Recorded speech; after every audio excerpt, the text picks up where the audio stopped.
everyone, here I am with a new YouTube video और you can say I am trying new content। तो इस बार I am thinking कि story narrate करते हैं, कुछ scary और कुछ हॉरर स्टोरीज, क्योंकि ऐसी सारी स्टोरीज में मैं खुद बहुत ज़्यादा एंगेज करती हूँ और मेरे जितने भी फ्रेंड्स हैं उनको भी बहुत ज़्यादा इंटरेस्टिंग लगती है सारी स्टोरीज।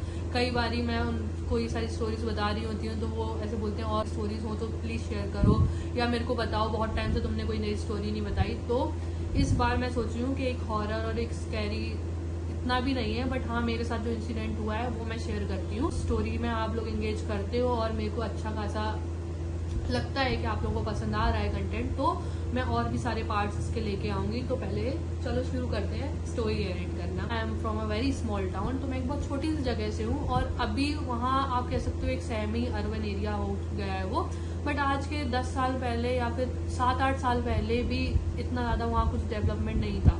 तो ऐसे कि गर्मियों में लाइट नहीं आती थी और ये सब करके, तो मेरे को ऑब्वियसली स्कूल जाना होता था। तो मॉर्निंग में मेरे को जल्दी उठना दादी के साथ ज़्यादा कन्वीनियंट लगता था क्योंकि वो सुबह 4-5 बजे उठती थी। तो दादी का ये रूम ऐसा था, ठीक है, ये रेक्टेंगल शेप में रूम था। तो इस साइड उनकी पूरी क्लॉजेट थी और इस साइड उनका बेड पड़ा हुआ था और बेड के जस्ट सामने हमारा गेट, मतलब रूम का जो डोर रहता है वो था और वो चौखट है। तो चौखट के बीच में मैं चारपाई अपनी डाल लेती थी और दादी के बेड के जस्ट सामने चारपाई ऐसे चौखट पे पड़ी होती थी, मैं वहीं सो जाती थी।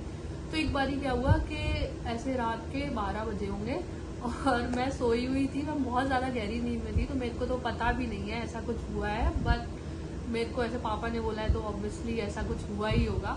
तो मैं 12-12:30 बजे पूरा ऐसा लिटरली, दादी का रूम, मेरे घर के 2 गेट हैं, तो एक साइड ये छोटा गेट है और एक बड़ा गेट है, तो उसके बीच में बड़े गेट में और यहाँ दादी के रूम से बहुत ज़्यादा चल के जाना पड़ता है। और नींद में मैं इस चौखट वाले गेट, मतलब चौखट पे जहाँ मेरी चारपाई पड़ी हुई थी वहां से, मतलब चारपाई से उतर के पूरा ये सब करके अपने बड़े गेट के पास गई हूँ, जो बड़ा वाला गेट है उसकी मैंने खिड़की खोली है और लिटरली मैं घर से बाहर जा रही थी और पापा उस टाइम कहीं किसी फंक्शन में गए थे, किसी की शायद वेडिंग थी, तो वहां से वापस आए और पापा ने मेरे से पूछा कहाँ जा रही हो इतनी रात में। तो मैं ऐसे देखी और मैं कुछ नहीं बोली।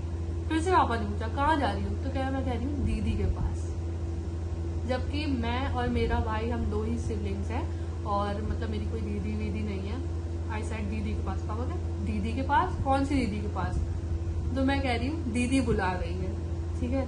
पापा को लगा मैं बहुत गहरी नींद में हूँ और मैं ऐसे ही कुछ बोल रही होगी और नींद में ऐसा बड़बड़ा रही होगी या स्लीप वॉक कर रही होगी। तो पापा ने कहा चलो कोई बात नहीं, सो जाओ चल के। और पापा ने मेरे को बोला सो जाओ चल के, तो मेरे को साथ में ले गए और मेरे को वहीं जाके सुला दिया और मैं सो गई। और जब मैं सुबह उठी तो पापा ने मेरे से पूछा कहाँ जा रही है तुम रात में, और लिटरली मेरे को याद नहीं था, मैं कुछ भी, मेरे को याद नहीं था, मैं पूरा ब्लैंक थी कि ऐसा कुछ हुआ है।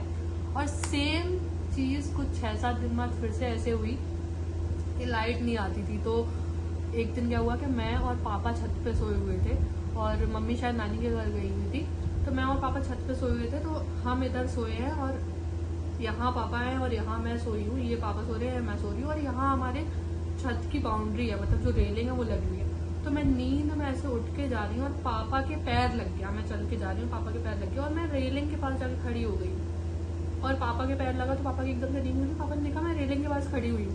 पापा ने पूछा कहाँ क्या, तो मैं कह रही हूँ दीदी बुला रही है, ठीक है। और पापा मेरे को फिर पकड़ के लेके आए और पापा ने मेरे को फिर सुला दिया और मेरे को फिर सुबह बोल रहे हैं कि अब तो पता नहीं कहाँ से इसकी नई दीदी आ गई है, डेली रात में चलती है, अब इसको बांध के सुलाना पड़ेगा, क्या चल रहा है कुछ समझ नहीं आ रहा। उसके बाद से तो मेरे साथ ऐसा कोई इंसिडेंस हुआ नहीं कि दीदी बुला रही है, भगवान का बहुत बहुत शुक्र है, वरना पता नहीं कौन सी दीदी कहाँ लेके जा रही होती। बट ऐसे बहुत सारे ऐसे और इंसिडेंट्स हुए हैं जो मैं शेयर करूंगी नेक्स्ट वीडियो में, अगर ये वीडियो एंगेजिंग हुई, मतलब इसमें आप लोगों ने एंगेज किया तो। और थैंक यू फॉर वॉचिंग। इस स्टोरी का सेकंड वीडियो भी आएगा, मतलब स्टोरी का नहीं, ऑब्वियसली दूसरी स्टोरीज आएंगी। ये इंसिडेंट इतना ही था, 2 ही ये ऐसा हुआ था, 2 ही बार, बाकी फिर नहीं हुआ, थैंक गॉड। अगर आपको अच्छी लगी हो वीडियो तो प्लीज